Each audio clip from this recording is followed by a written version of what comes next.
to start.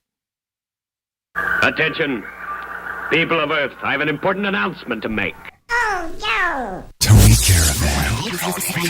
You've been subjected to a highly sophisticated form of propaganda. It's just what you need, and not what you don't. Good morning! Okay.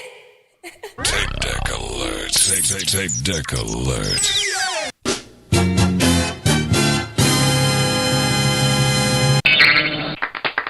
Thank you. Thank you very much. Brilliant! Good morning, folks. It's Thursday, the 13th. Thursday the 13th of January 2022, and here we are for the show that never ends. This is part 2 or a continuation of yesterday's program where we were dealing with the Metaverse and some of the things ancillary to that, and 2022 being a pivotal year. And so I guess we're more or less going to just delve right into it. If you're wondering about the colorization today, it's 3:47 a.m. Eastern time in the morning, and we have minimal lighting up in the near corner. Up there is camera 2, which is facing outdoors, the front street that passes this production studio. It's a 25 mile an hour speed zone, but it tends to get trucks and cars passing at like 50 or 65 miles an hour. It's insanity. But that's just me. You're listening to Tony Caravan Live. As we ease into the show, I'm drinking primarily Kona coffee, black. Had a fairly decent night's sleep, even though I'm up early in the morning like this. And let's just get right into it today, without any pomp and circumstance. So the title card here, which obviously is in living color, is what happens to the metaverse and crypto if the grid goes down. We didn't really touch on the grid down situation yesterday. And in the background of there, it basically, if you want to see a better vision of that, is, a solar outburst. And the idea of, these known events that have occurred. And we know these now, and they become more self-evident through anthropology and those who study these things and the science of the day. And if you read the scientific papers, the peer-reviewed papers too, not junk, you'll see more and more people that are coming to this conclusion that there may well be a 12,000-year cycle, approximately a 12,000-year cycle, of near extinction events. And so the title underneath this thumbnail title card is, "It's about the sun, stupid. We're overdue." And that's true. We're overdue. And, when you become a society builds itself completely reliant on technology. I mean, let's just take a thought experiment, all right? Let's just, let's begin at a point that where we may not end, okay? And the idea here is just a free flow of consciousness to allow our brains to open up. It's like an exercise, all right? And we'll see where we end up. So, if indeed the contradictions of what we call history are true, and by that I mean the contradictions of dating of different cultures, dating of different structures, right? Dating of what we call, the human animal itself, right? Now, we know there have been extinction events in the past through the fossil records. We know that the Earth has gone through many changes through ice core samples, through archaeology. And so these are not called into question. We know there was a bottleneck at one point millions of years ago, which may have been caused by a volcanic eruption, or it could have been caused by one of these near extinction events. We now know that stars have novas that are not supernovas. And just years ago, it was assumed that a star had a supernova and that was its death. Now you can find reputable scientific papers, astrophysicists, and others talking about stars that have shed their outer shells or have had this outburst of energy, and the star remains. And you can find charts in various places, I believe even on NASA. I've seen these charts that have dates of various stars when they have nova. And again, we're not talking about what many of us were taught in school, in grade school or high school science class even, that stars at the end of their life have a supernova. And that's not to say that that's not a real thing and that's a thing that doesn't happen. It's just to say that there was never before recent years the concept put out there that stars actually do nova and then don't die. Okay. Now, there are many people now and more people coming to the belief that our sun has experienced novae in the past. And it may be on an approximate 12,000 year cycle. That cycle in which we are in right now. And some of the telltale signs, the precursors of that seem to be happening or seem at this moment, at this juncture. The Earth's magnetic field is weakening. We find the magnetic South Pole has left the continent of Antarctica.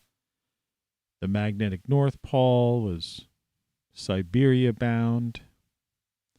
We have the South Atlantic anomaly. There is all sorts of space weather activity, anomalous. And the sun itself has been kind of acting strangely, all right? And everyone knows that there are solar cycles on the short term, and they know there are solar cycles, say, every 400 years or so. We know that there's a thing that happened called the Carrington event, which basically at the time took out telegraph wires, all right, and was charged enough to shock telegraph operators, and in some cases, anecdotally, telegraph stations or equipment was, caught fire. If an event of that magnitude were to occur today, and we weren't prepared for it, we could be looking at a grid down situation.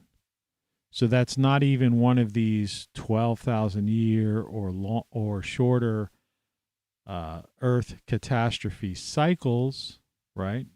Due to the sun and possible nova, an outflowing, of the shell of the sun, you can say. This would just be from a similar Carrington type event, which we are also kind of overdue for. And not to mention that our grid and our power infrastructure is in horrific state.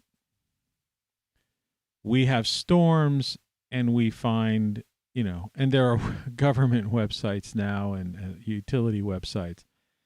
Every time there's a serious storm, it inevitably results in a power outage that lasts for days, and in some cases, they've lasted for a week or two.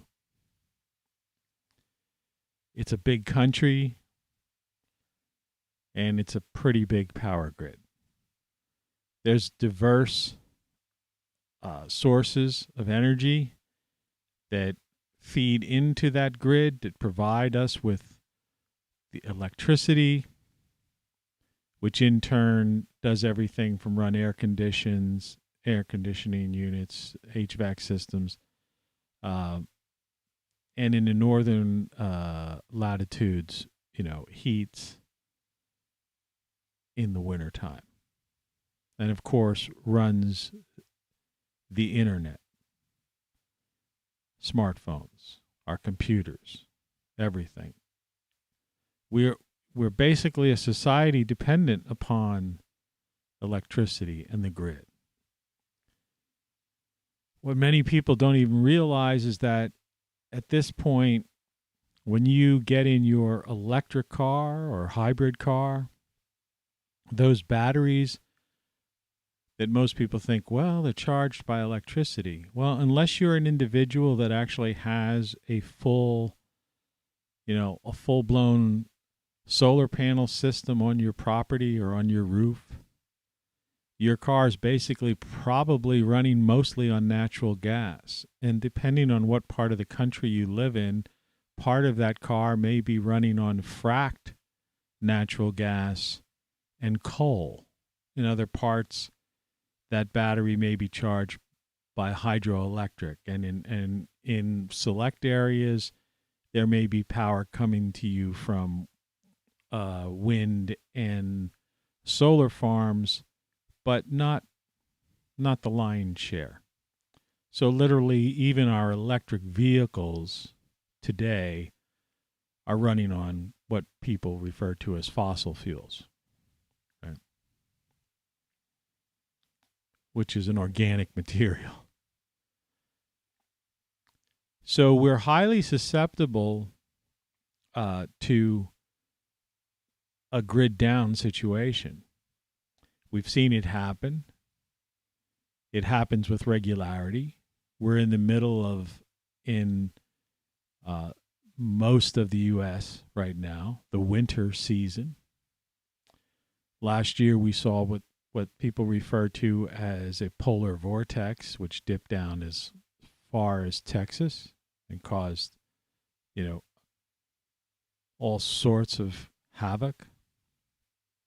People died. And most people are unprepared. In the background on my website, and you can see I have an on-air light up top, but I also have one of these Jackery chargeable power backup systems. In fact, that's what I'm using to run that light. And, those things are chargeable by a small solar panel. You could plug it into your house so that if there's a power outage, then you have it fully charged, or you could even charge it from an automotive battery.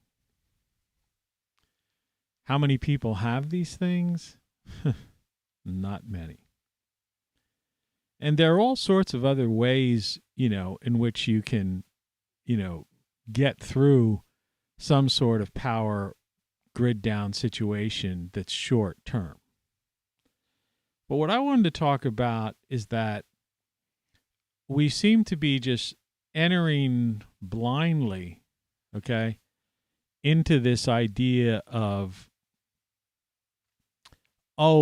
we could never have, we won't even consider the concept, say, of a powered down situation because it seems just too far-fetched. Right? Oh, but we know that our grid is in bad shape. We basically have most of our power in outside of certain metro areas and more modern cities. But the better part of this giant country of 330 some million people, the power grid basically is running along the old phone lines. I mean, literally like the telegraph poles of old.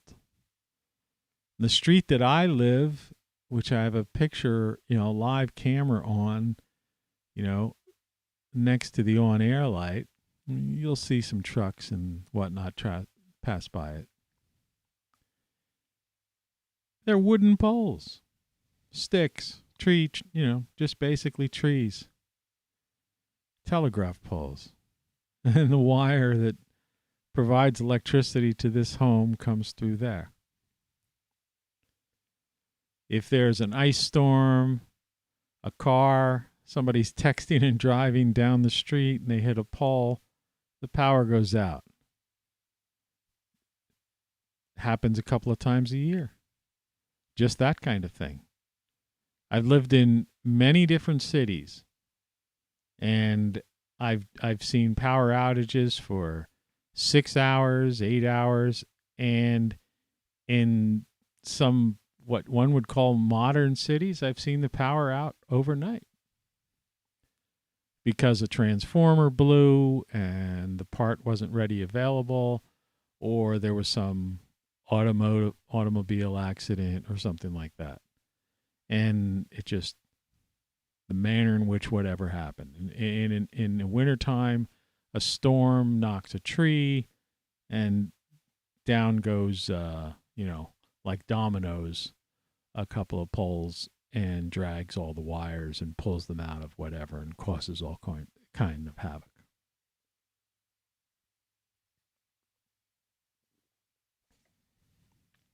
Okay, so that's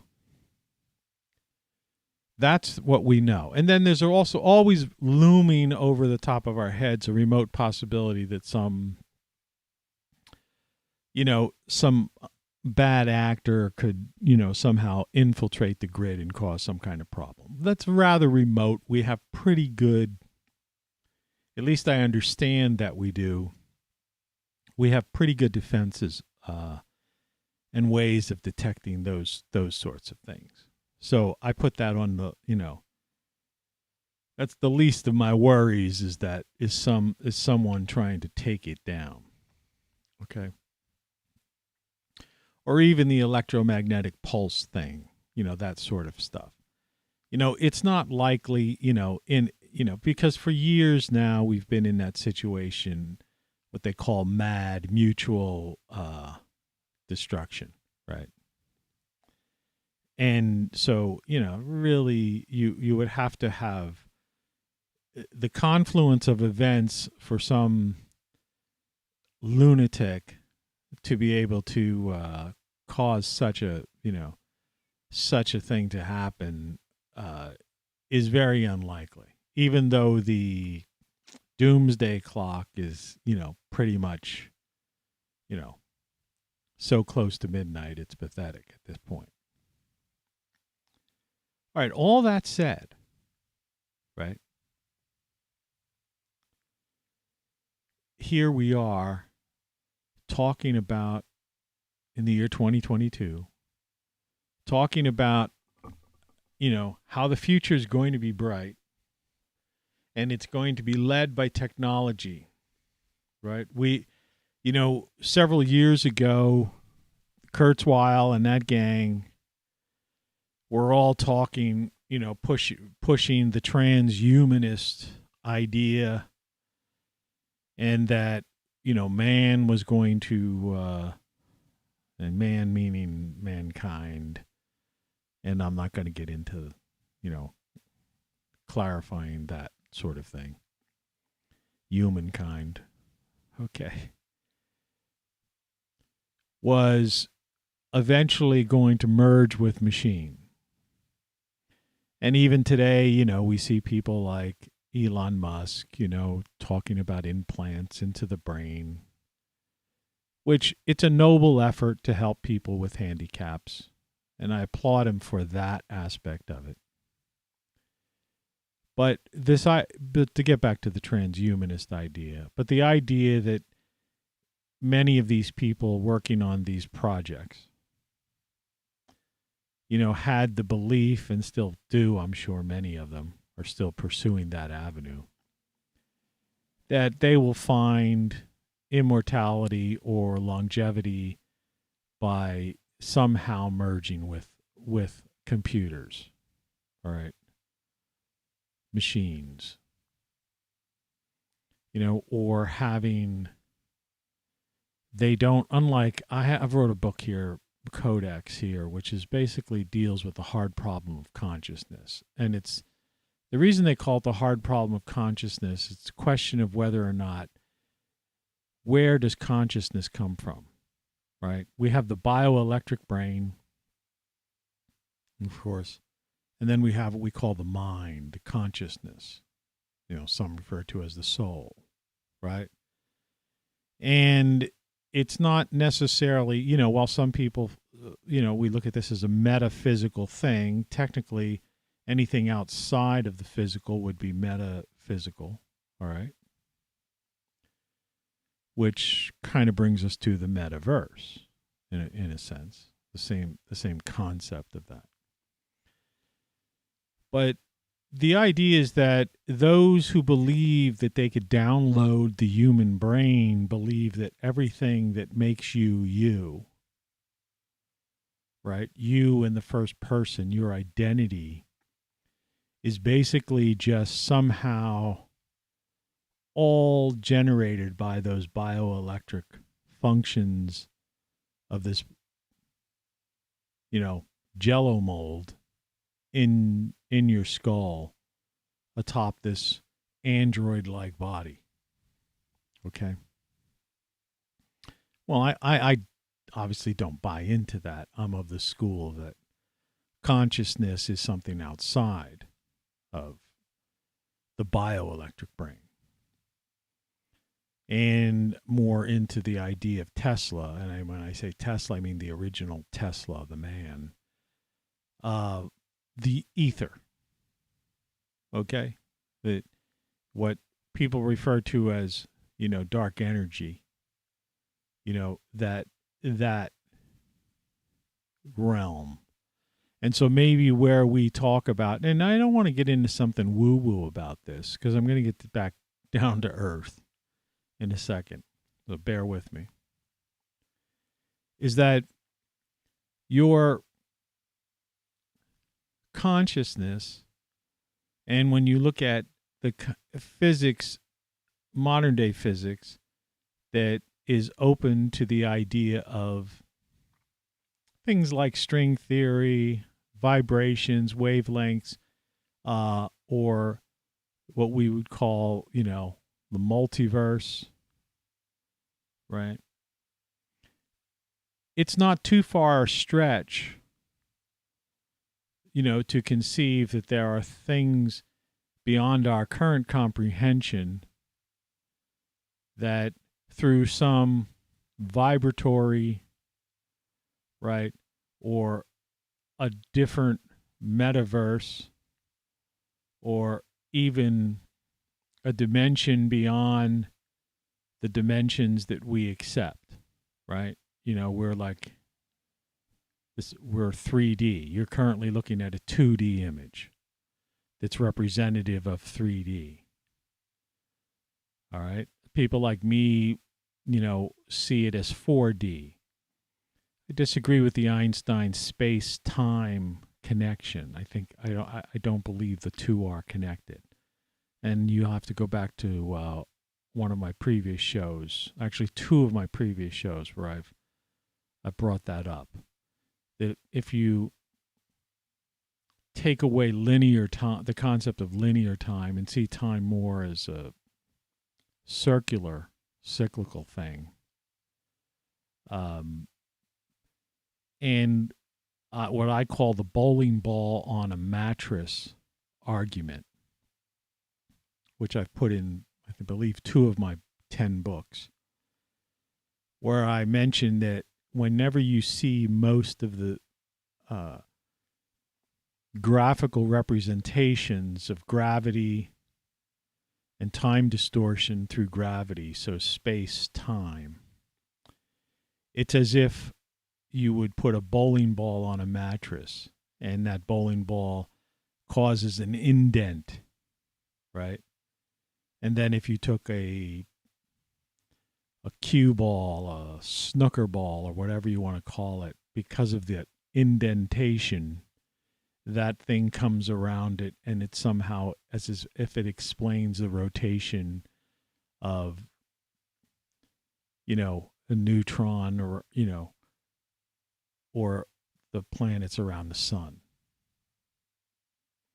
But like I always try to explain when I look at those illustrations and even the math behind it, I'm like, what is happening in the bulge underneath?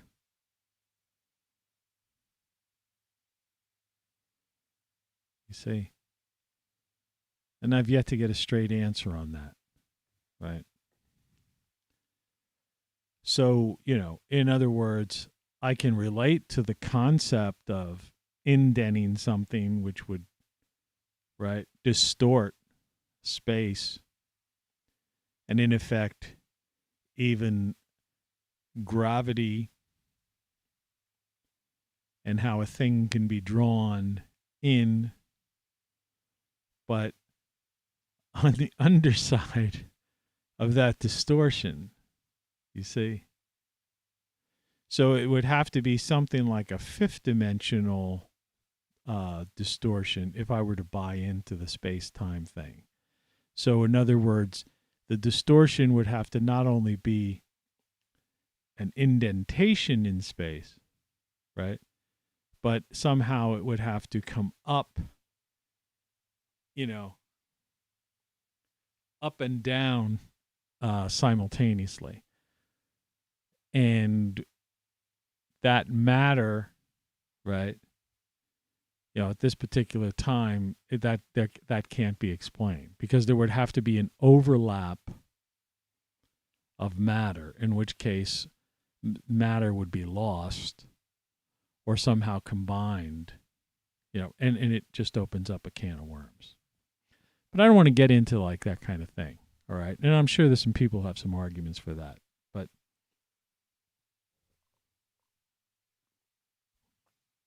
this is about a simple, everyday,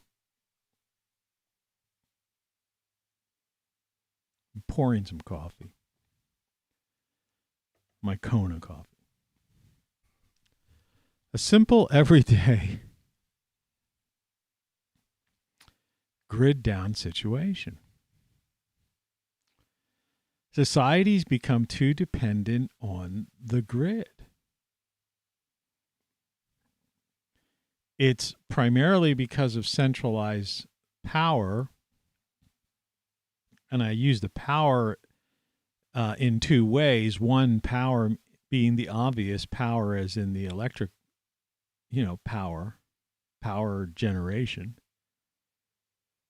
But power is in control by those who want to be the central powers at B. So, that may well be the, the major flaw in modern civilization and the downfall of civilization, is that in our goal to control, right, power, the powers that be, in effect, by centralizing power, have left us open and vulnerable to a situation where we could have no power. Right? And, there've been talk about infrastructure projects and stuff like that. But in this vast country and the way things are, we know in our heart of hearts, these things aren't going to happen, right?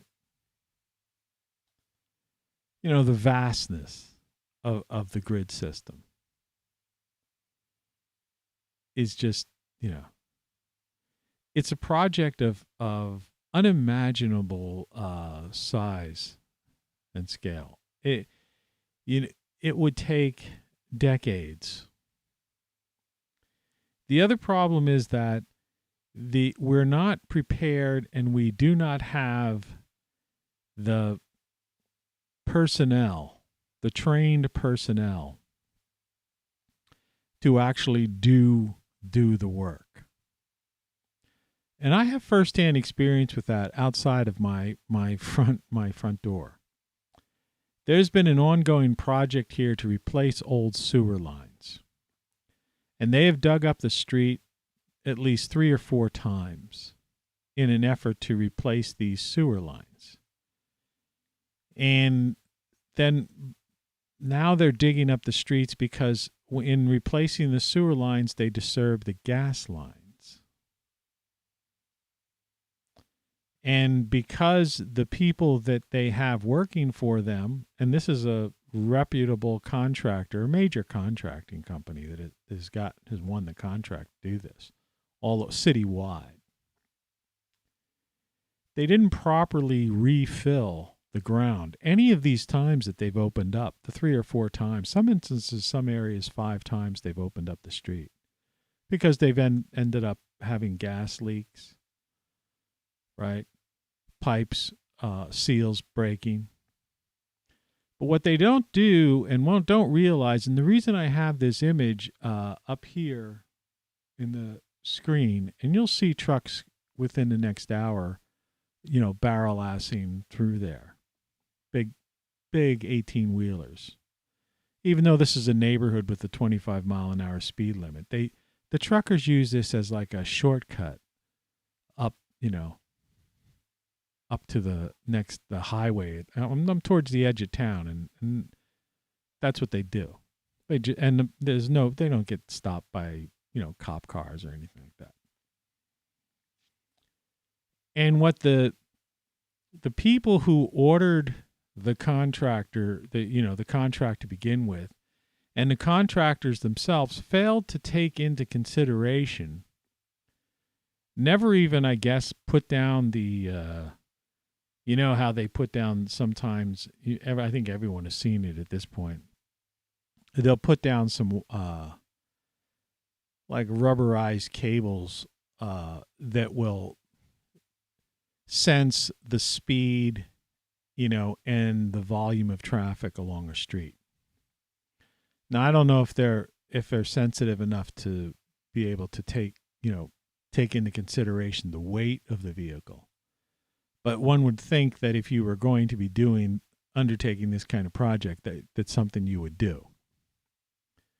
Well, anyway, they apparently never took into consideration that this particular street, really, but it's turned into a road, is heavily traveled by heavy 18-wheeler trucks, many of which are filled with coal, because not too far from here, maybe 20 miles away or something like that, there's a coal-fired power plant, which I was getting back to, that in the Northeast, because it's cold in the wintertime, in the whole northern latitude, and that fossil fuels, here's a truck. See? That fossil fuels are the only thing capable of producing, enough energy to heat the homes and the factories and the schools and the hospitals, because we simply don't have that ability, in these northern latitudes to gather enough electricity. And they've already just about taken every open space there is and put these wind farms, bird-killing wind farms all over the place. You can't get on a road today without seeing practically every landscape ruined with all these white fans. You know? And yet the power for the average person and business has gone up. So I don't even understand that aspect of it either. So it's not cheap energy. It kills birds and it ruins natural landscapes. What are the benefits of these things? And the amount of input into the grid is nominal compared to the fossil fuels. And we just are simply running out of space to put these things, right? Particularly in the northern, higher concentration of small towns, cities, where you have that kind of open space. So this is the dilemma we have. We don't have the talent. We don't have the sheer numbers of contractors and employees, people who can trained people that can work for those contractors, and the architects and engineers to come up with an alternative that not only fixes the existing power grid that's inefficient, falling apart, and susceptible to the tiniest things like one pole going down because of a car hits it or a tree limb falls off, but that technically these things should be buried under conduits in the ground, like some seashore towns have done, but in areas where there has been the will based upon the cost of real estate and the people in the area, and in many cases simply not wanting to look at ugly poles, right? Or that the poles were in the way of the developers. So it's doable, but it's something that should have been done and begun probably 30 years ago. And if it were begun now, and it's not, in the current infrastructure bill, there's some fraction of the amount of the bill passed actually physically goes to doing anything that would even come close to repairing the grid. They're talking about fixing rail lines and maybe a few select bridges in certain districts where people are up for re-election, things like that. A couple of highway repairs in some key areas. Yeah, that's infrastructure.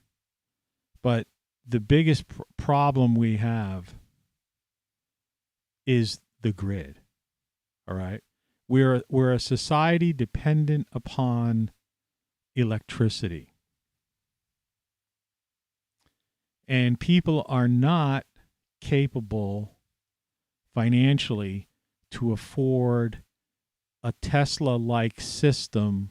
Originally I think it was Solar City that he bought out and then, innovated this pretty, interesting concept of creating a roofing tile of various different kinds, conform to the architectural design of various homes that in effect were solar panels themselves that fed in, so that your roof itself actually is collecting solar energy. And then that's feeding into this Tesla, power pack, whatever you want to call it, that's kept in your garage, and then you plug your electric car. It's a very interesting concept that, they've put together, and, it's beautiful. It's elegant, however, it's not practical for the vast majority of people living in this country and for the manner in which this country is spread out.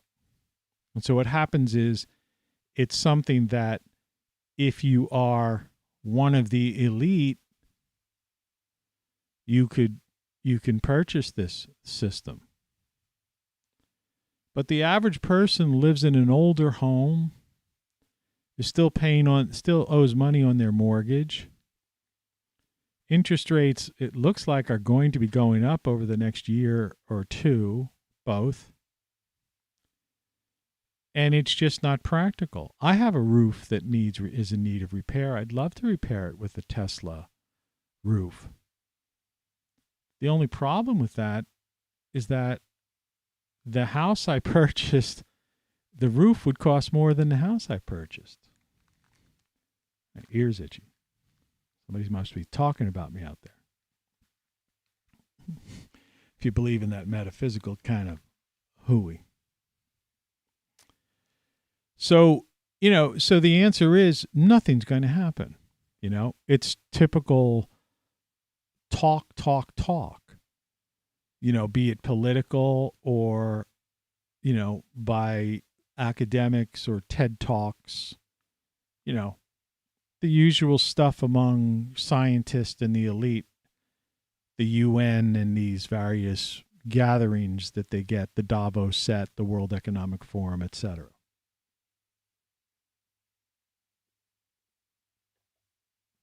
These ideal, almost went down the wrong pipe, but I kind of stopped it.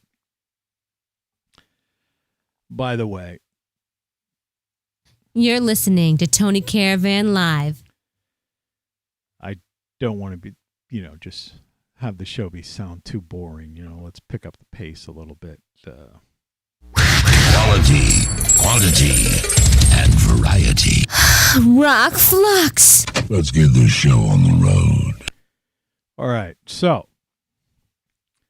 now that we have some background, we've got a grid in disrepair. We don't have the political will. We don't have the man force, woman force to repair it. And so what we're on is we have basically, and this is in many categories, but today we're talking about the power grid. But this is in many aspects of our lives, of the things that make our quality of life possible. We're in a reactive mode, not a proactive mode. So when an event happens, we react to it, right? It's like a storm. When we had, the problem with New Orleans and the hurricane, there was a reaction to it. Some people, I'm not going to get into criticizing the reaction to it, but what happened was, what we didn't do and should have done was in rebuilding New Orleans. The same goes for this. The same applies to Tornado Alley and areas of Florida and the Gulf Coast that are prone to hurricanes or tornadoes. Is we build stick homes. Rectangular stick homes. And so whether it's a hurricane, gale force winds, tornado, or just a line of storms, straight line winds, when they hit a rectangular structure, they tend to, huff and puff and blow the house down. Okay? Or pop off the roof and the house, falls in upon itself. Now, if we were to use different architectural techniques that have been proven, right? You could go back to Buckminster Fuller's, geodesic dome concept. Some people would be familiar from that. Might be more familiar from having gone and seen that dome that was at Epcot Center. I'm sorry, I'm trying to get comfortable on a very old chair that wants to just keep sliding down, and it's just too old. It's 20 some years old, and it's movable parts. Its infrastructure is falling apart.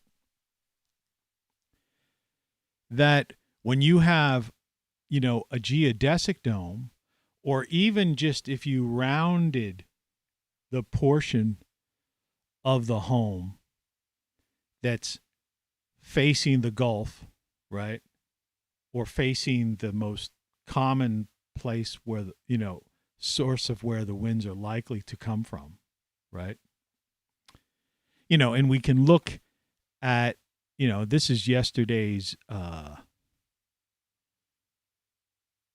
view of the winds. I don't have the current one, but we're 9 times out of 10, there's a flow from west to east. Okay. And with the exception of when you get a polar vortex that comes down from the south, or sometimes in the Gulf, you have obviously things coming up from the Gulf upward.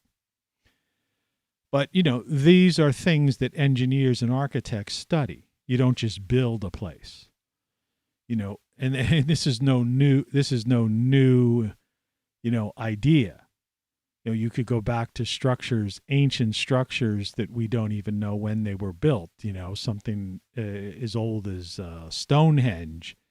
And we see that these structures face the sun, at various, seasons, like the equinox or, whenever, and there are countless buildings the world over that were built because they were like clocks, seasonal clocks, based on the idea of knowing when to plant, knowing when to harvest.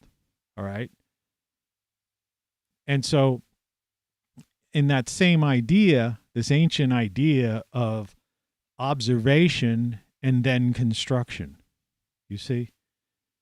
In other words, if you want a house that has a greenhouse attached to it, you want to make sure that greenhouse section of your house, off to the side of your house or what have you, faces the south.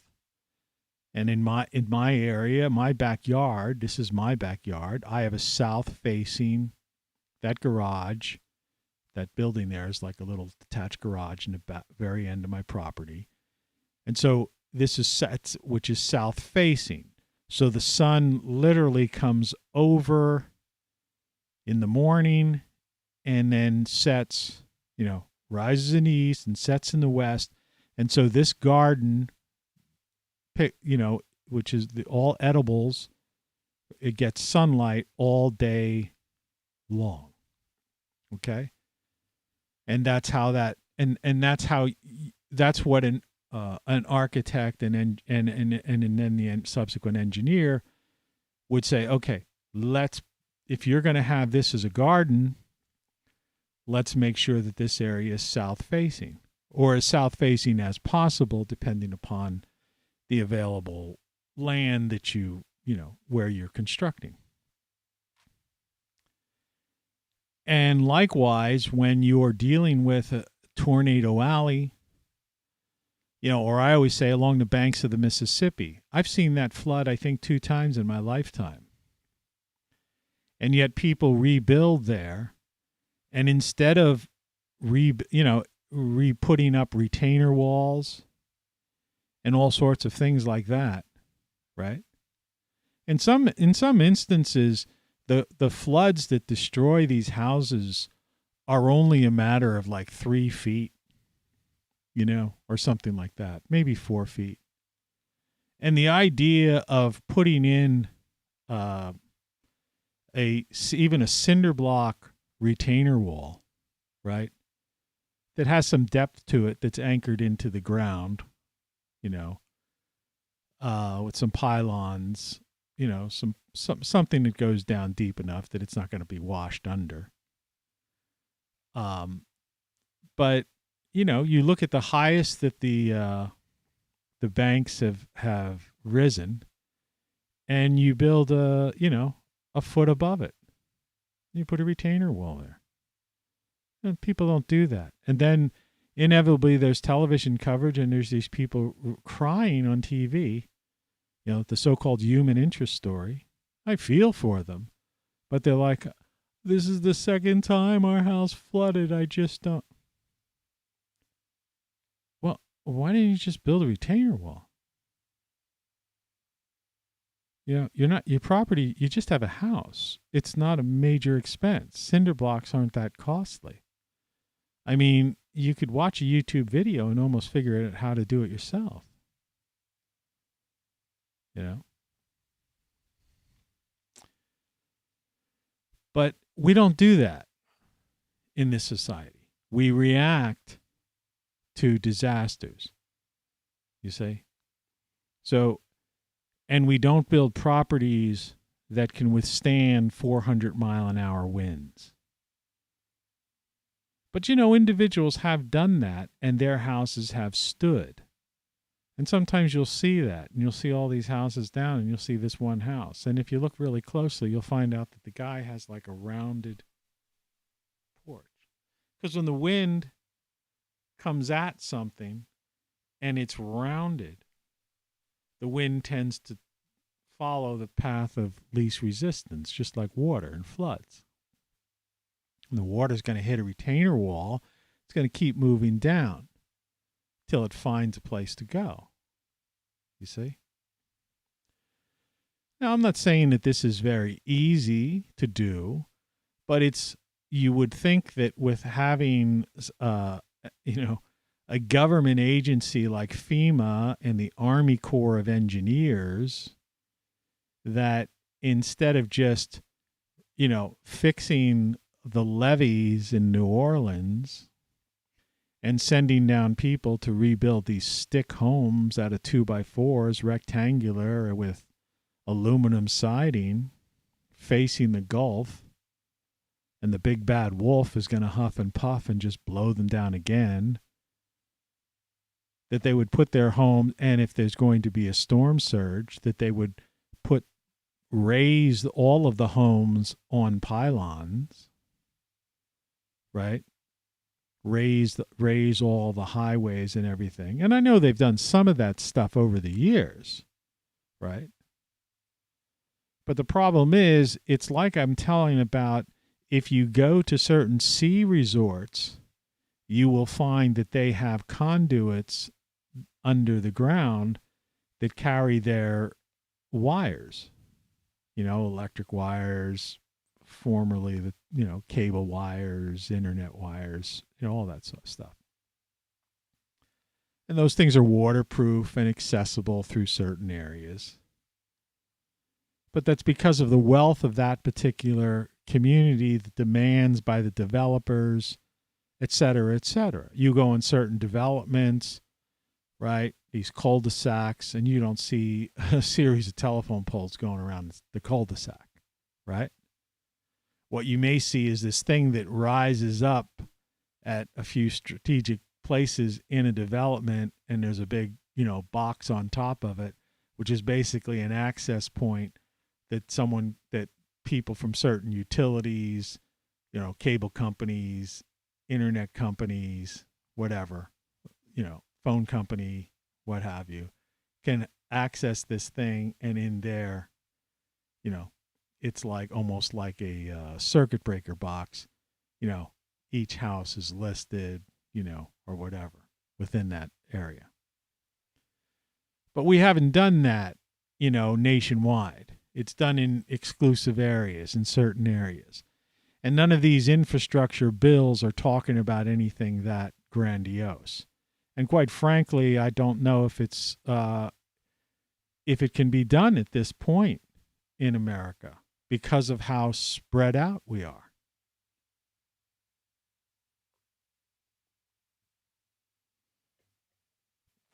I mean, literally. This is a nightmare. Must be a nightmare. Pouring some more coffee out of my carafe into my cup. Now, I don't have, so let's take that. That's, part that gets us, up to speed. We know what our weakness is, and we know that nothing's really going to be done about this. All right. We have poles out there with cell towers and whatnot that are just as susceptible. Okay. And so we have a society that is completely, dependent upon this thing, okay? These devices. I mean, they're the lifeblood of youth, all right? And many people, in business. People rely on this sort of thing, right, for remote learning and business now. People work out of their homes. They have multiple calls, video conferences, all right? And then we have the metaverse, which currently, people, let me see if I can get this there, look through these two things, put this nonsensical thing on their head, right, and live in that world. But the metaverse is not limited to necessarily headgear. There's also what they're calling augmented reality, where people are putting on a pair of glasses that have, the ability to, have cameras, sound coming into the ear, and maybe click here, click there, or voice control this, that, the other. And they can look and see an augmented reality, meaning there could be an arrow appearing at the bottom, that's pointing to a cafe I'm looking for, or I should take a left turn there for directions, or here's the temperature, or it's about to rain, or there's an amber alert or something strange. My seat just fell down. I'm sorry about this. It's ridiculous. So ridiculous. And now I don't know, and I said yesterday that I thought we might leapfrog augmented reality and go right into virtual reality, the metaverse. And whether or not you want to be 360 degree is immersed in that world, which is really what they want to do. But as Zuckerberg has said in his own presentation, he's hoping and putting billions of dollars investing into this to eliminate as much as the hardware as possible, is what his exact words were, I believe. To eliminate as much hardware as possible, or limit the hardware, so that it's not so cumbersome. And so right now you could technically go on the metaverse. So like if I were to do this and look up metaverse, all right, and I will take you along for this ride. All right. So let's look at this metaverse thing. Fictional world.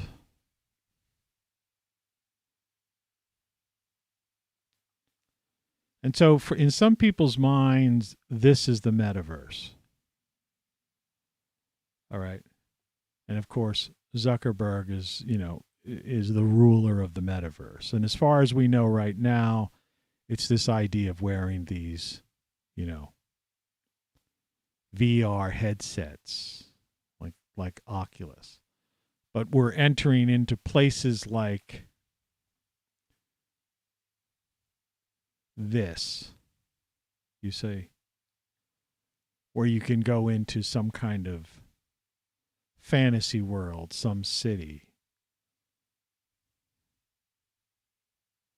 These are just various things. Now, people are doing this now, and let's go back to the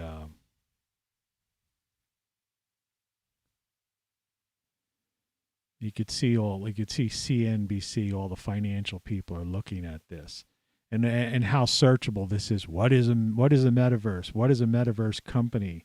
What is metaverse stock? What is Facebook's metaverse? Right?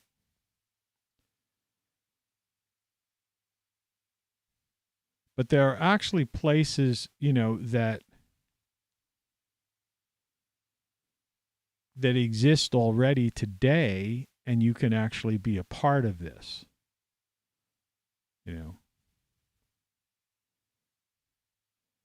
And so here's Meta, here's Facebook. Connection is evolving, so are we. Right?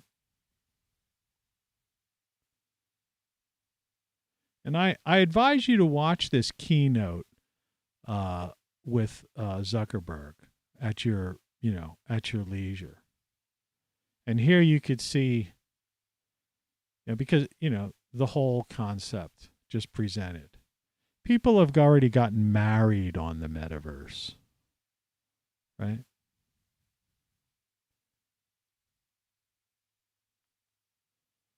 And you can see the idea also. So it's entertainment, it's business, it's pleasure, and, it's everything you can imagine, as far as people are concerned. Look at these weird things I get. I don't know if you can see it at the small level. But I get these, they don't show up as viewers, but somehow in my chat, they appear. Like, how is that possible? It's fascinating. In any event, so the metaverse is real. It's not just Mark Zuckerberg who's putting in billions of dollars a year into it, developing it, and is pretty far along with it. But there are many other companies doing likewise. All right. And Apple is highly invested in AR and may well be invested in VR. I don't know. There are rumors of various things, but, we don't have the facts on that. We know Google, Alphabet, has been involved in these sorts of things. If you want to watch one of my videos, The Internet is Broken, that's another problem I have with this whole technology is that, for example, this is the third time I bring this slide up on a third show, and I don't like doing that, but it's just the best example I have. This is a search, is turmeric good for gallstones? And I know that might be a little bit of a turnoff for some people. Well, the top result is is Google's result. In other words, forget what people also ask down the bottom. That would have been invisible to the average person. So if you've looked this up on your smartphone or on a laptop or on a desktop or, whatever you're using, a TV with a browser, it would have said turmeric can stimulate bile formation, ease gallbladder emptying. Incorporating turmeric into your diet can reduce inflammation and gallbladder pain. And you would have gone, okay, great, I'm going to use turmeric. Now, there would have been an arrow. There's a little arrow to the right by the bottom. People also ask if you look to the right. Well, that arrow would have been facing down. And so just by chance, I happened to click that to the up position and found turmeric can make gallbladder problems worse. Do not use turmeric if you have gallstones or a bile duct obstruction.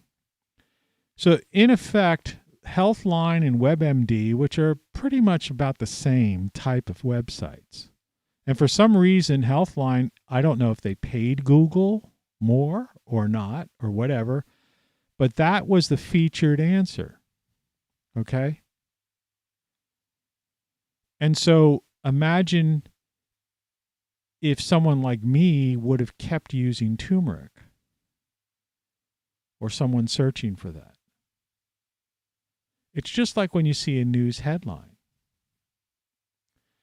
So I don't want to dwell on that, but I'm saying you're talking about the algorithms, the pay-to-play concept, the way these multi-billion-dollar, if not trillion-dollar companies that are the people spearheading this technology, but their algorithms aren't working, their structure isn't working, and the only way to fix it would be from the ground up.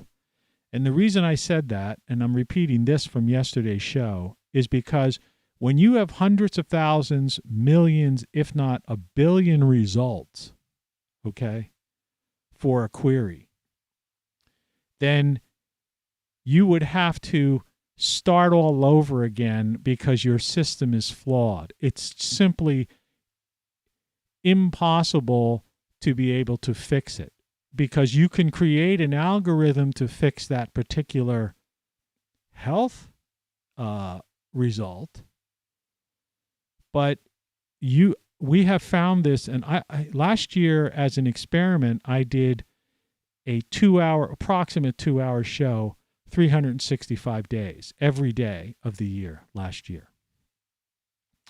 And on many of those shows, which now have there's so much time involved in that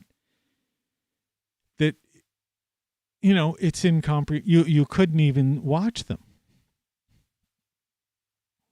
right? To go over and see the vast amount of information that I imparted, and I must have about 500 plus videos on the internet. And I have found this, sporadically throughout those 365 episodes. We've, on numerous occasions, searching on Google, we found contradictory answers. And the conclusion was, well, what's the truth? What's the answer? And we hear the same thing from Wikipedia. Wikipedia may say a certain thing on a certain day, and 2 weeks later, because of a news story or some pressure from someone or other, they change it.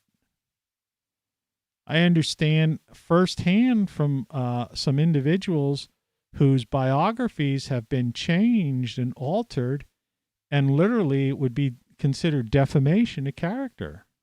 They actually have, because the nature of Wikipedia. And so I advised people on the day I was talking about that to go back to the old standards, Encyclopedia Britannica, which is available on the internet. Something that is curated, that is edited, that has been around for a couple of 100 years, right? And updated with the march of time, and as technology and discoveries have come along, have been updated, but definitely peer reviewed, like a scientific paper, a reputable scientific paper.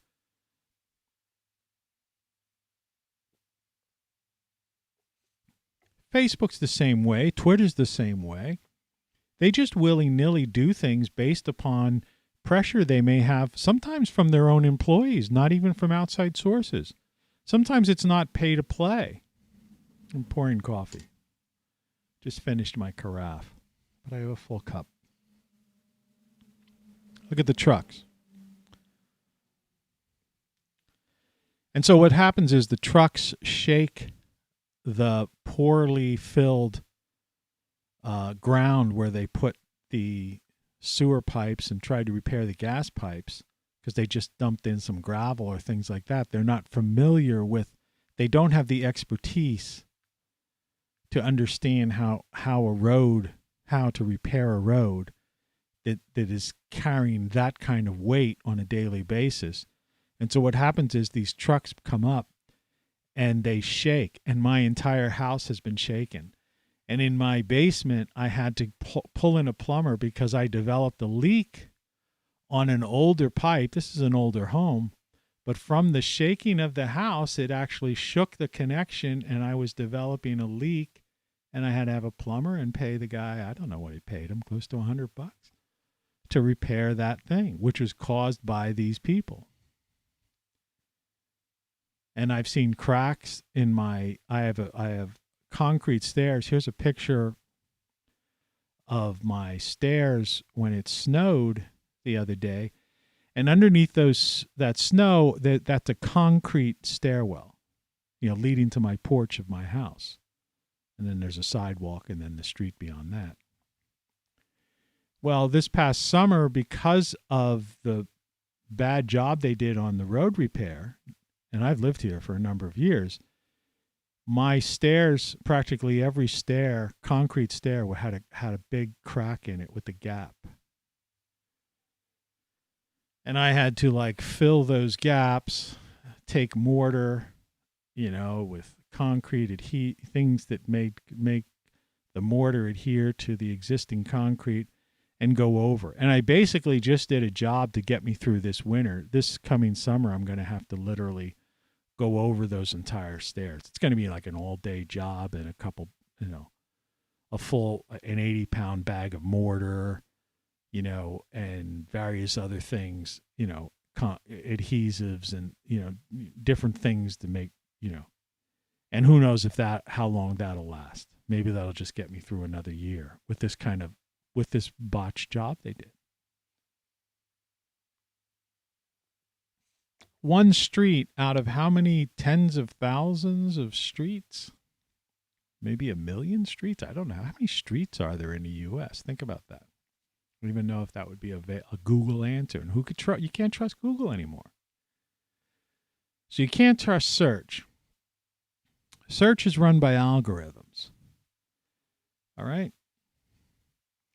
All of these companies, they're starting to utilize AI. I wrote a book here I started before talking about Codex and the hard problem of consciousness, in which I have a conversation with AI, which I read again on one of my previous shows over the past 2 shows.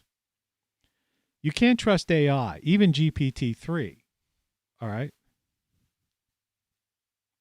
It's pretty good at putting sentences together. They function well as chatbots and things like that. They can write an article, because of the access to the data that they have. They can build a website, based on, the parameters you give it. So, GPT-3 is quite amazing in its capabilities. But it's not, it's highly flawed, put it that way. And there's a lot of people that just don't want to admit that. They don't want to look at the negative aspects of the technology. They don't want to look at the failings of technology. The idea that I'm here showing you and demonstrating that Google search, and I have the nerve to say the internet is broken, which I did an entire show on. People will look at that and say, what are you talking about? No, the internet is broken. And it can't, and just like our infrastructure is broken, which is what this show's about, it would have to be repaired from the ground up. And that's what I was trying to get at. So we would literally have to bury, if we wanted to prepare ourselves for a potential grid down situation due to some sort of solar, shell, expulsion to a CME or something of the level of the Carrington event, right? We would have to do work the entire country over to preserve our electrical grid. Those trucks. And so that's not going to happen. And it's not happening.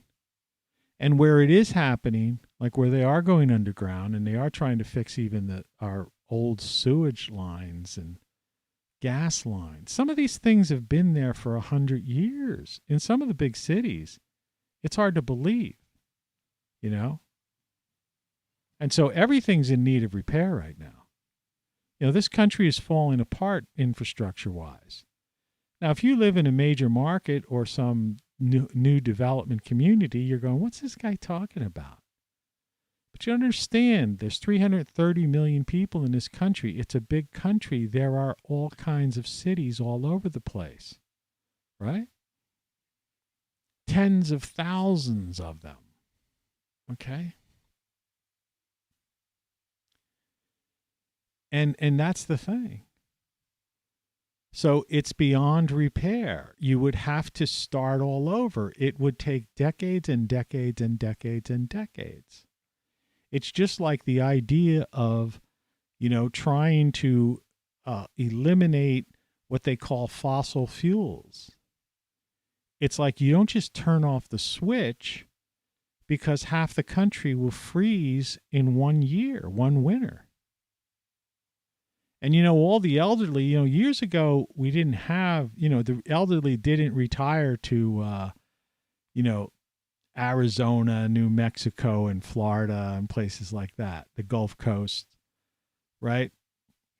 But, we're an aging society right now. And so everyone has moved south and is retired down there. They're running their air conditioners 24/7. People are living, in their 80s. These people can't, they can't hack it, 90-degree temperatures, high humidity, for health reasons. And it's the fossil fuels that are driving the electric grid that are allowing to heat the north and to cool the south. And so even if there were this movement to say, okay, well, we have to come up with alternatives, right? And like I tell you, if you look around, I don't even know where they could build any more windmills. I mean, it's like, what, it gets to the point where you say, it's a quality of life and living standard. In other words, do I want to live next to a noisy windmill for the sake of, so I don't like freeze or die of heat exhaustion, a heat stroke? But do I want to live in daily misery, right? Or do I want to be indebted to such a point where I could barely pay for my food so I could solarize my house, right? Just so I could, have solar power. But still, if I live in the northern latitudes, it might not be, I'll still need to run a generator, and that generator inevitably is going to have to run on some kind of fossil fuel. See, this is just like I told you about the way in which the architects and engineers, FEMA and the Army Corps of Engineers and independents, right? The cities themselves, the states, are ill prepared for storms that they know happen with regular frequency. It's the same with the power grid. And we've allowed this, living in this reactive environment where we wait until there's some kind of disaster and then we react to it. And then it becomes some kind of news story, and people send money and they build a bunch of stick homes, or they fix the linemen come out from other places and they call them heroes because they traveled from 2 states over to fix the lines, the power lines on these telephone poles. Right? Instead of systematically looking at the highest risk areas, it's the same they did with this virus thing. Instead of focusing on the highest risk individuals, which I understand 95% of those people have now been inoculated. And so, but that's a different story, and that's not what this is about. But instead of focusing on the highest risk areas for storms where a power grid and things like that can happen, instead of acting proactively along power grid lines, literally having an employee, almost a summer intern, driving a car along a highway route that's looking at any branches or an old tree that is potential that it could fall over top of a power line, and basically making notes or having a camera like those Google vehicles, that they've mapped pretty much the whole U.S. with, and just, safely having on the steering wheel, snap a picture, of that area, right? Or the the numbers that the state police use and emergency vehicles use on the side of the road to show what exact location on the highway that is. Instead of doing something like that and then proactively going out and sawing down that tree or cutting back that limb, they wait until that tree falls and knocks out the power, and 50,000, 100,000, several 100,000 people are without power in the middle of winter or something. And we never hear of the horror stories of the individuals. We hear of deaths, right? It's like, they don't talk about, well, what about the dismemberments? What about the people who had developed problems? What about the cancer patient? What about the, person with COPD? What about the person, couldn't, get their oxygen or needed some kind of medical equipment and that wasn't working? And because of the weather, the roads they couldn't get to a hospital, blah, blah, blah. And again, that's like one area. And now you're talking about this ginormous country. But I want to get back to the metaverse, and I want to talk about cryptocurrency. So when you're dependent, the metaverse obviously and cryptocurrency is obviously dependent upon the power grid. These are digital worlds, digital, coins. In fact, the metaverse is, eventually it'll be cryptocurrency of sorts that you will be using living in the metaverse in order to do commerce and your job in the metaverse. And like I was explaining yesterday, in this ideal metaverse world, you'll be wearing some kind of full bodysuit so that you can have full sensation, right? Someone is going to have to create some sort of thing that attaches to you that's kind of an IV of sorts, right? That allows you to be hydrated and to get some sort of dopamine or some sort of nicotine or alcohol-like sensation if you're in there, right? Or it'll have to be something like a Elon Musk brain implant that will allow you to stimulate sections of the brain that will, emulate that sort of thing. So that if you're in the metaverse and you go to a bar and you have, like I said yesterday, a shot of Jaeger, that you actually, feel as if you had a shot of Jaeger. Right? I mean, otherwise, what is it? It's nothing more than a video game. In order to really be in the metaverse, you have to be in it. And likewise, there would have to be something done, to stimulate, taste and smell. Right? For years, people talked about smell-o-vision and, Now we know, we have 360-degree view already with Oculus, and we have surround sound with the ears. And like I say, we have gloves that can allow us to touch and feel. But we would probably need a full bodysuit. People are going to want to have sex in the metaverse. I mean, let's face the facts. Come on, let's be real here. You're going to immerse yourself into this world. People have gotten married in the metaverse. I think they're going to want to consummate it in the metaverse. But like I say, is you have to be hydrated. And you have to there are other sensations besides just sight and sound. And having some kind of glove that can move things around or pick up a thing, or whatever.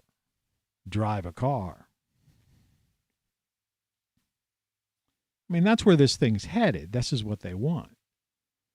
So that part I'm fascinated with is who's addressing those issues, and I'd like to see what technologies are coming out. If I were younger, I would be talking with some VC guys right now, and I would be developing those technologies. I would be hiring some top, medical, or biologists, and figuring out some kind of interesting system that could be tied into a suit,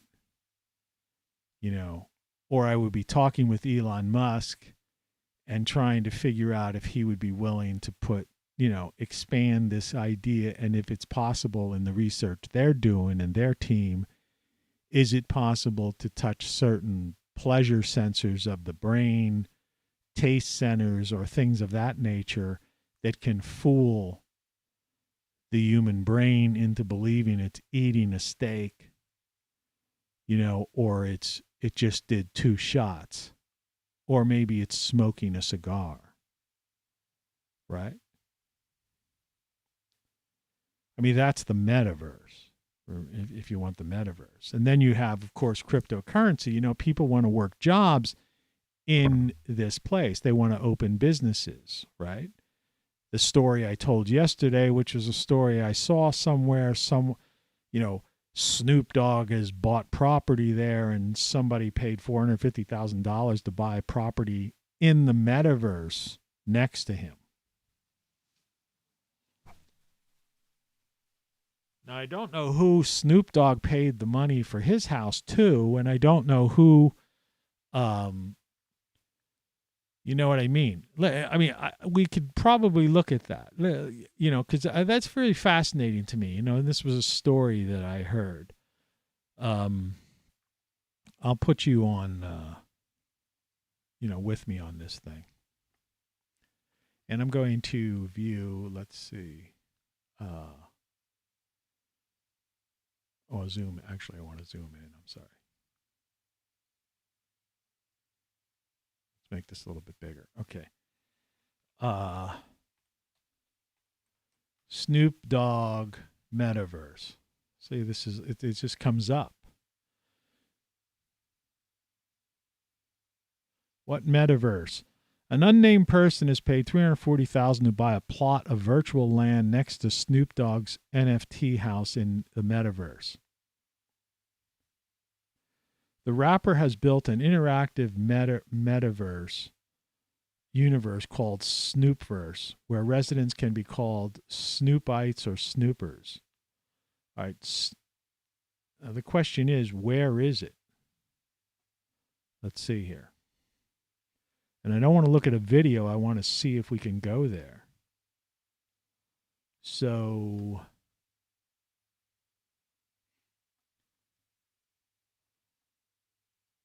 let's see.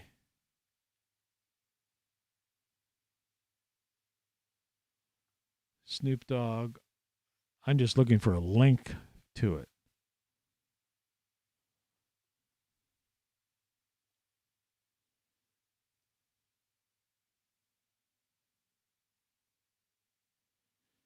As you can see, this is very fascinating, and how much people are really into this thing now. But we're not getting a flat answer, because I understand that there are people.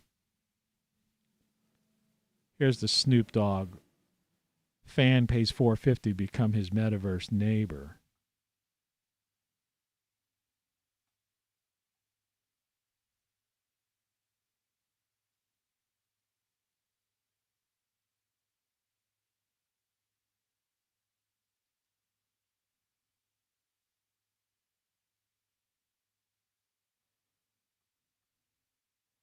And they have tokens, apparently.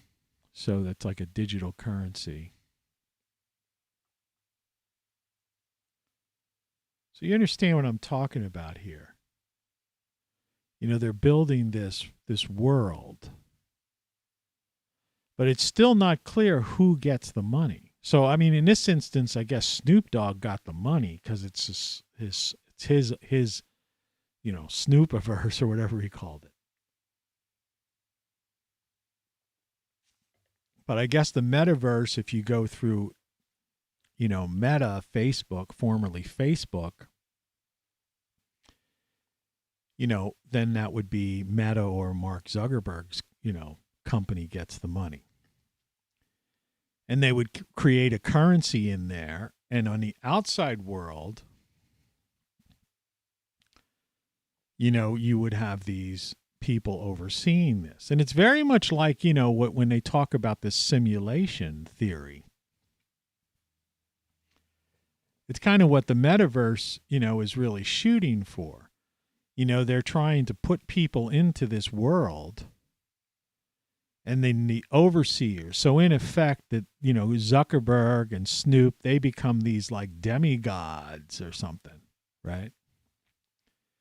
Or what I call the demiurge in the previous video, or 2 videos ago. I forget. I can't lose track. I do these all the time. You have to look that up, demiurge. And so, okay, so that's fascinating in and upon itself. And let's say none of this, and remember, I'm not anyone who's against technology. Obviously, look at the technology I'm using. I've got all this stuff, okay?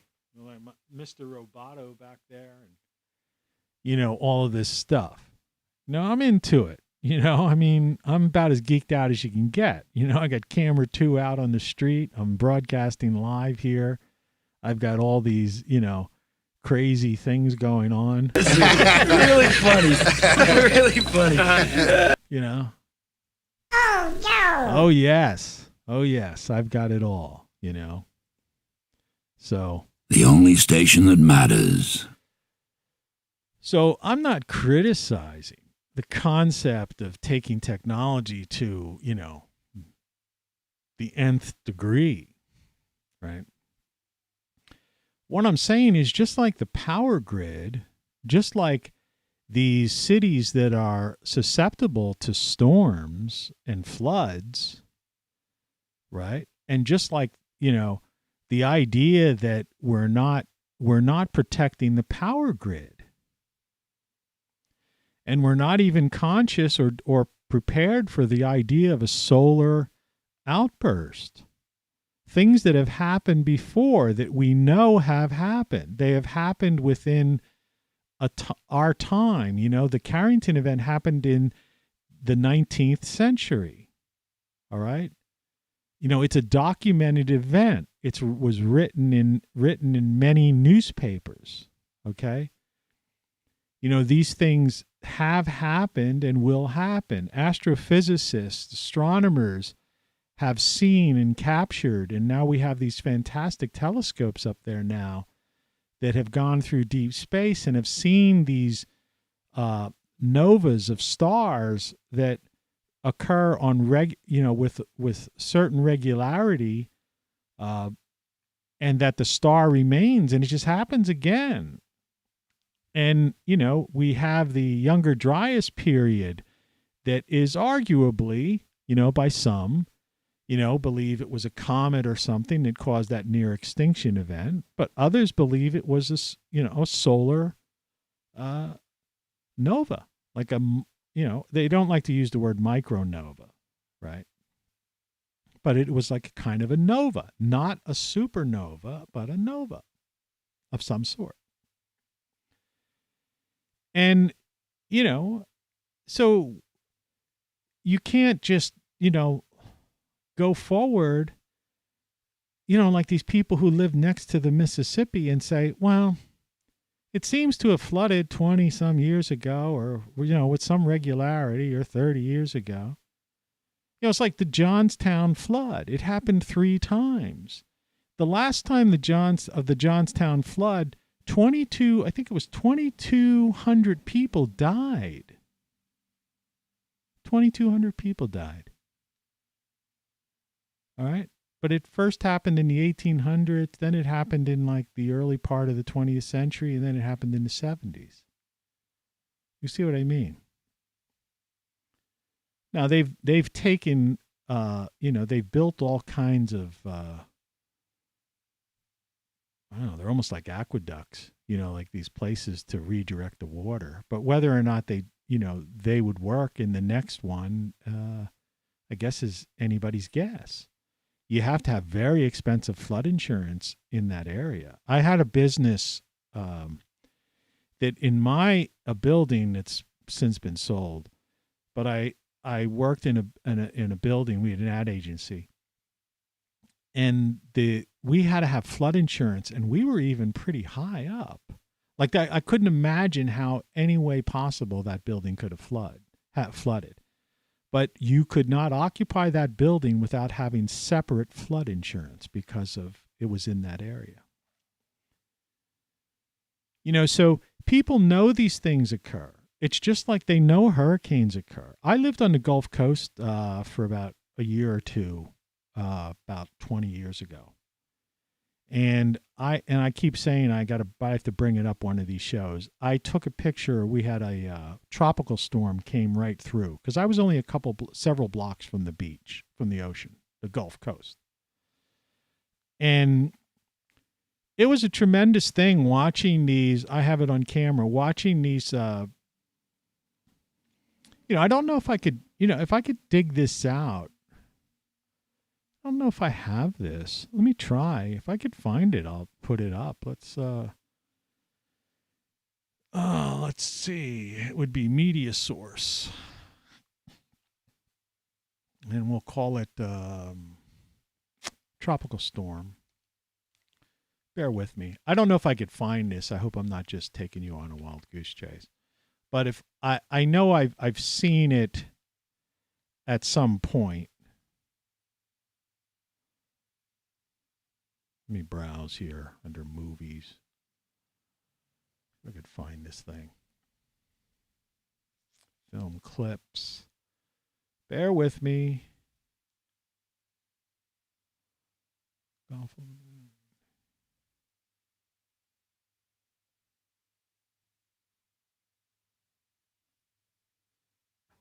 Sorry if I look like an idiot. I'm just staring at very small print trying to find this thing, see if I have it.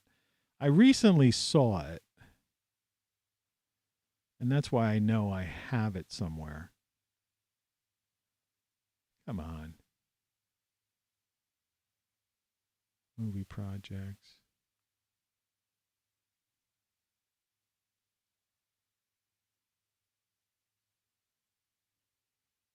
Not there. I won't waste too much time on this, but just give me a couple more seconds.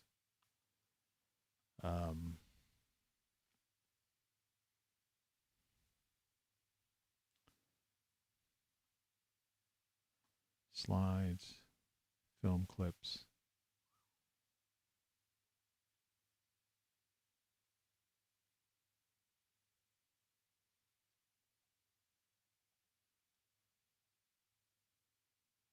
Boy, it's really frustrating. Really would love to show you this. Let me try. Let's see if this comes up somewhere here.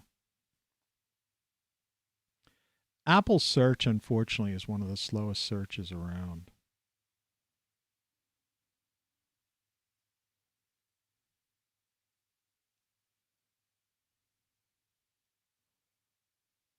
Let's see. Storm.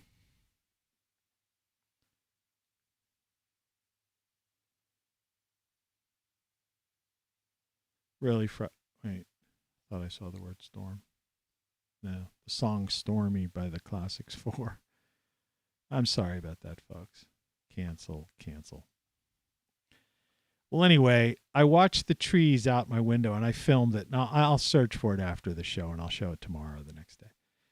And so the palm trees were going like this. And then you get the eye of storm and then the palm trees went like that. And the whole thing like came through in just a matter of, minutes, really. But it wreaked havoc, and there was, just palm leaves and branches and things all over the streets. People who had awnings over top of their businesses or houses, they were blown, And I went out and walked, and it was sunny and everything afterwards, And there was a storm surge, the street was filled with water, but the water all just went back. But they built those areas to handle that. But these things happen, right? And they happen with regularity.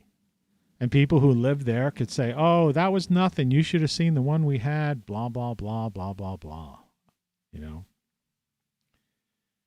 And so what I'm getting at is that we are just so ill-prepared. And so let's assume there's two things.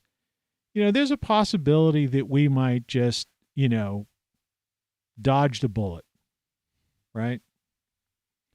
And maybe in the next 25 years or so, nothing will happen. And the metaverse will be advanced. We're moving pretty fast. Chips are, there's some incredible chips out there now. Processing power, memory, right? Storage. It's outrageous.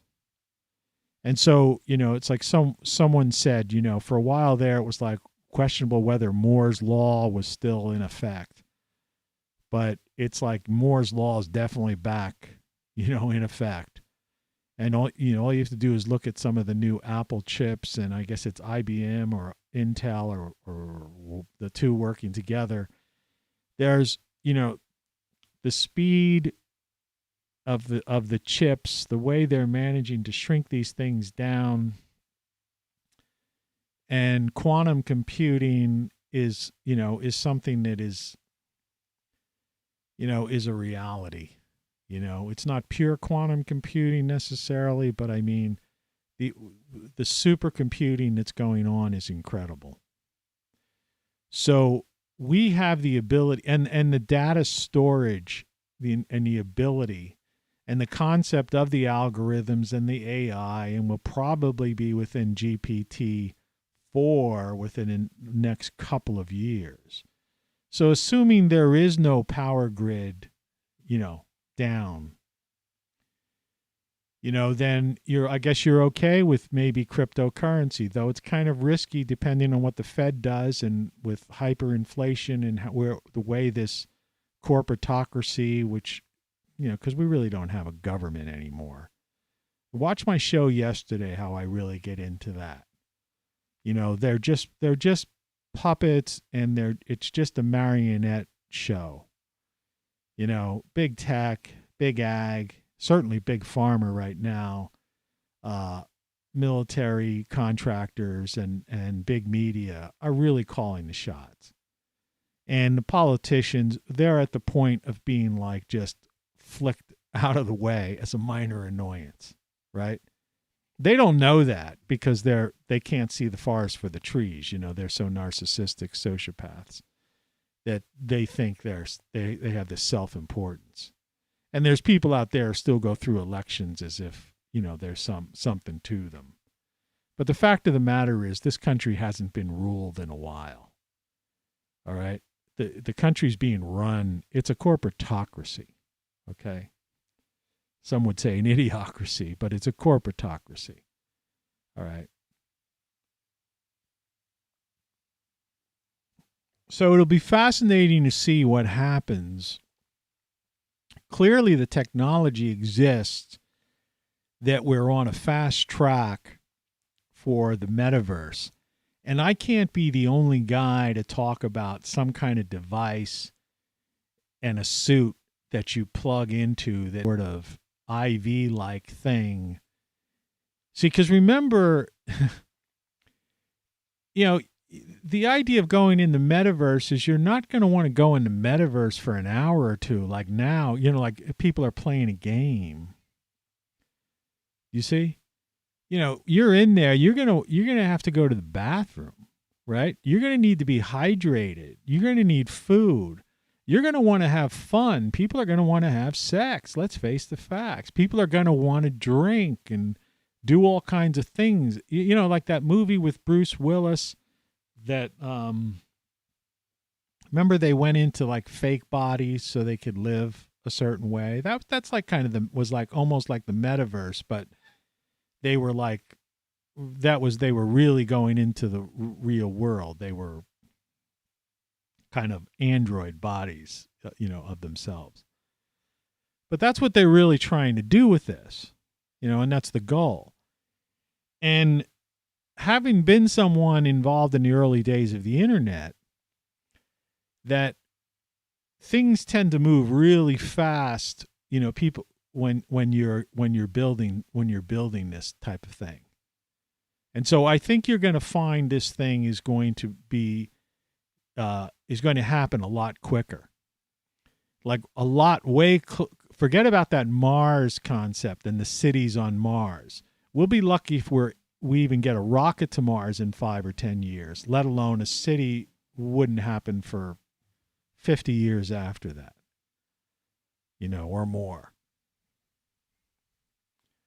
Unless they came up with some sort of nanobot construction thing, like, they could, and then that's risky too. Like I say, the internet itself is broken and AI is highly suspect, in, being let to its own devices, that who knows what would happen.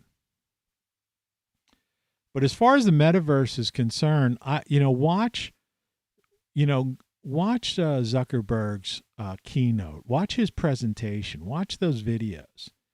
He's into it. He's serious. He's told his stockholders that he's putting X amount of billions out of their profit into this every year and has been doing it.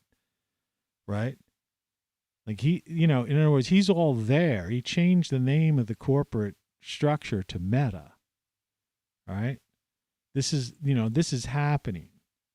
And the people working there, I'm sure, they're under pressure and just excited about improving it as much as they can. And when you look at the quality of imagery in which you can take what was once CGI, used in movies, but now computer-generated graphics that are capable of basically reproducing someone like me right here now, where you wouldn't know the difference if I was real or not. And so so a lot of people see the metaverse as these little cartoony characters, or I'm going to be like a little, I'm going to be like a piece of celery with eyes or something. No, it's going to be you, or like the cartoon, like in Zuckerberg's presentation, he has like a cartoonish character of himself, right? Looks like a cartoon. Well, he's not showing you where their real research is. Why would he? Wouldn't give that away. No, they're working on the idea that you're literally, you're going to be able to be like this, or use your smartphone or some device and scan yourself 360.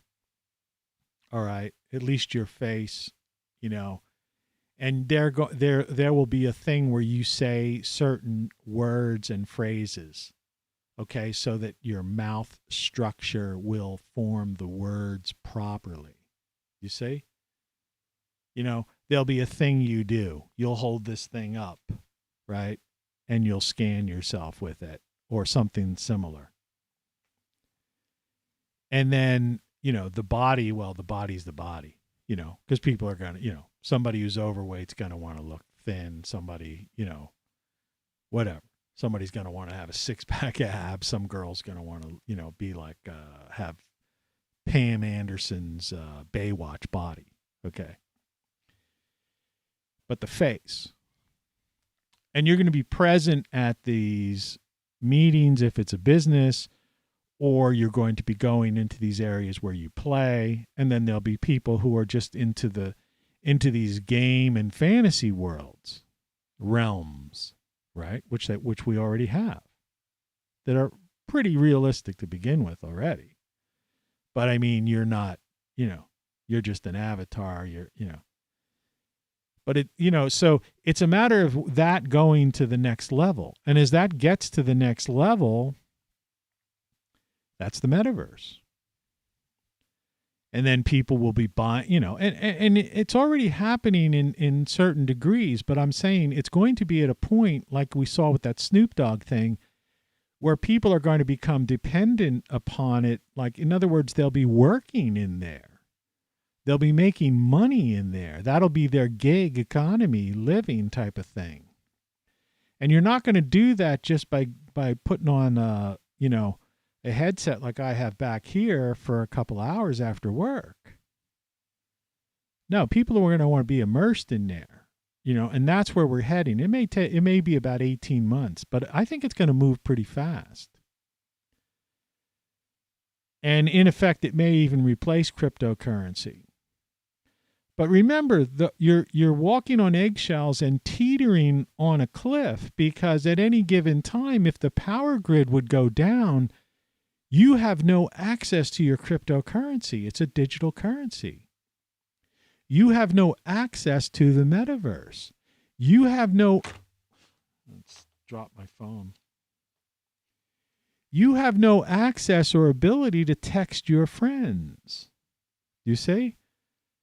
To go on Facebook, Twitter, Instagram, TikTok, or to do this, type of thing. Whereas a guy like me would be like, okay, fine, it's summertime. I'm going to go sit on that. See that lounge chair next to the white door? I'm going to go kick back on that chair, soak up some sun, listen to some music, powered through that solar panel on my Jackery back here, stored energy, listening to my stored music, and brew my own beer and eat my own food, and I'm happy, right? That's just me, of course. All right. So, yeah. So that's all I wanted to talk about today. I just think that a lot of people aren't really putting that aspect of it in perspective. And the idea that there's no attempt to shore up the grid, right? When we're facing all these potential, grid down situations, contributors to grid down situations, is really surprising to me with the amount of investment that's going into this whole digital realm, i.e. the metaverse, cryptocurrency. That's the part that just gets me. Now, if there's a near extinction event, through some solar outburst or whatever, well, that's it. It doesn't really matter. I mean, it's all a moot point. I mean, that's end game, game over, right? So, if that happens, it happens. I think there's a good possibility that we're going to see something like this within the next 24 years. Could be less. Some people say it could happen in 10 years. Some people say the Carrington event could happen tomorrow. It could happen next week. It could happen in a year and a half. Who knows? And that could be like serious grid down. And how people would freak out. And there are talk about getting the grid back operating, depending on what went down, it could be anywhere from 6 months to a year to 10 years. Well, could you imagine the generation now, as I call it?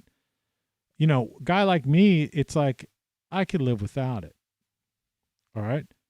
But could you imagine people dependent upon their apps, their smartphones, right? This whole social media world, not having it for even 6 months? I mean, society would just basically crumble. Inventories, shipping, controls, financials, everything is runs on, through these various internet networks and stuff. People just don't see that. So we're very vulnerable, and there's no attempt to address this because people look at it and they think, oh, it's like woo-woo. And they're more worried about stupid things like this. Your papers, please. Just so they can control and Big Pharma can make money. In other words, this whole idea of this like ridiculous hypocrisy for profit, is just lasting far too long and is out of control. I see Spain has declared this thing an endemic, not a pandemic, or at least they're moving in that direction. But, I see people just doubling down and so, the future doesn't look bright. 22 looks pretty bleak. And if you got to take politics out of the mix, because politicians are no longer in politicians and the media are propping themselves up, and they have people convinced that they're important. And they themselves believe, they're self-important. But they don't realize that they're just a short time away from being flicked off the shoulder, by big tech and by the average person. Because once people realize and come to that realization and they go, I don't need you. Like, what is big media's, big media was so worried about taking over YouTube, and they pretty much have, right? They've taken over social media. But they're not even like grasping the fact of the metaverse. You see? They don't even understand the gaming community. Those people aren't watching TV.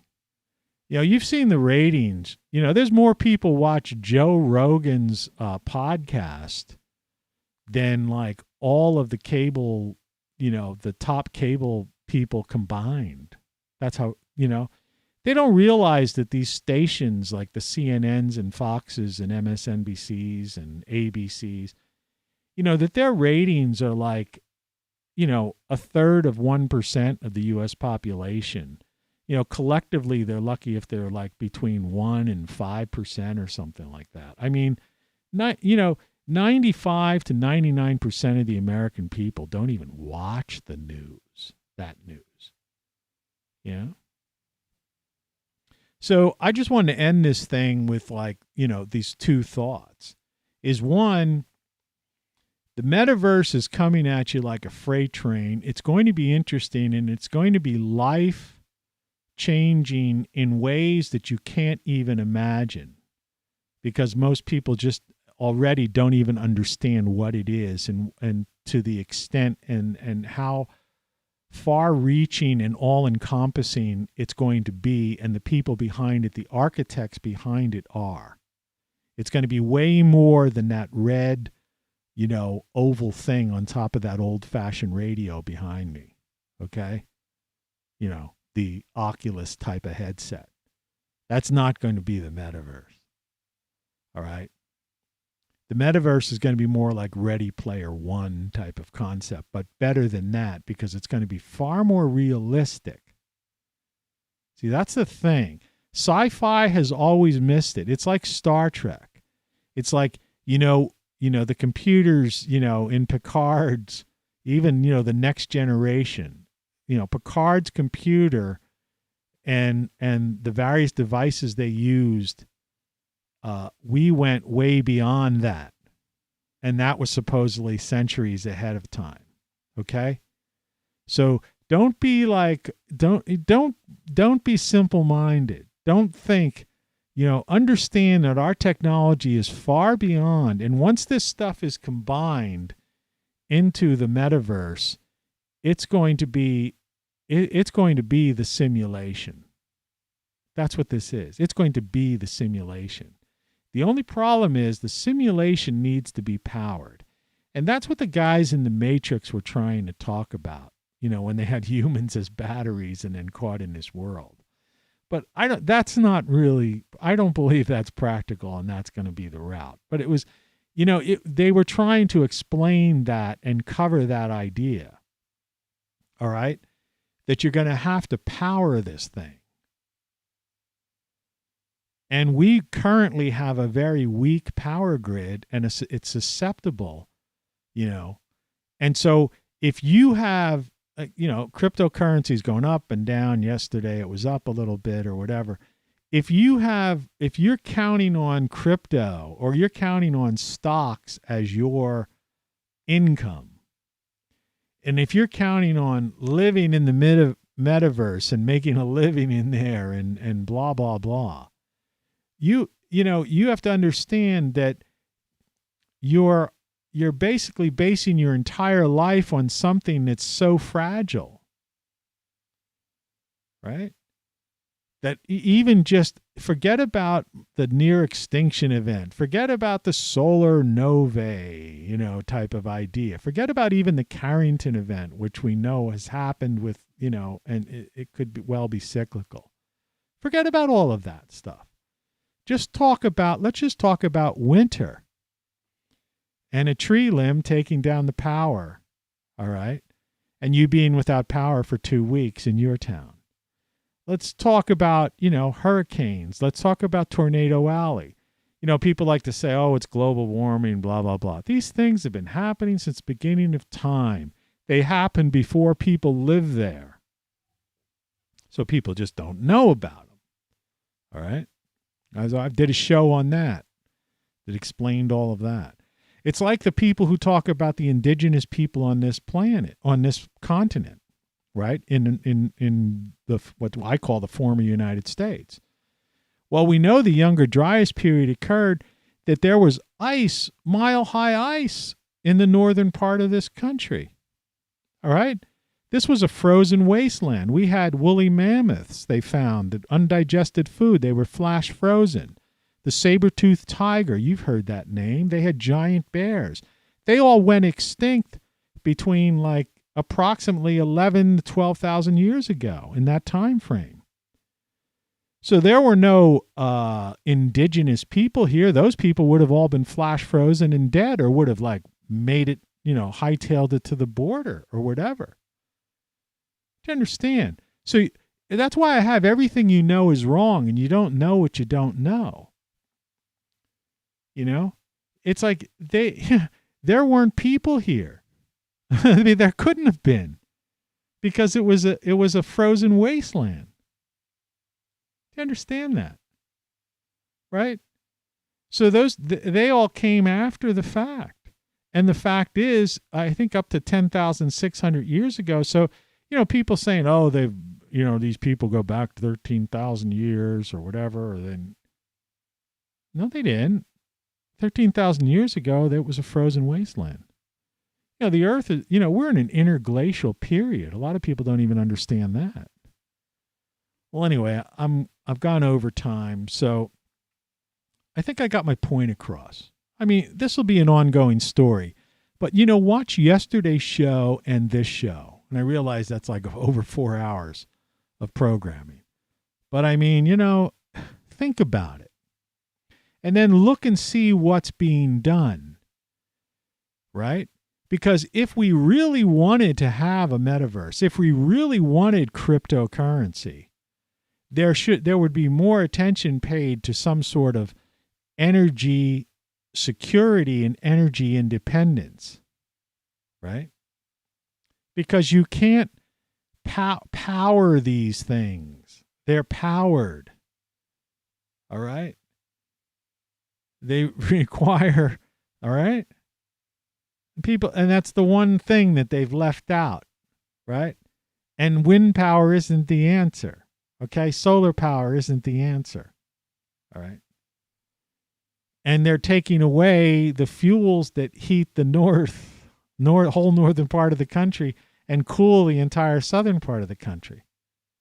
So everything that's going on right now, This is insane. Yeah, it's out of control. And, it's like, am I the only sane voice there is? And I have 0 viewers right now. 0 viewers as far as I can see. Let me check my chat. Yeah, 0 viewers.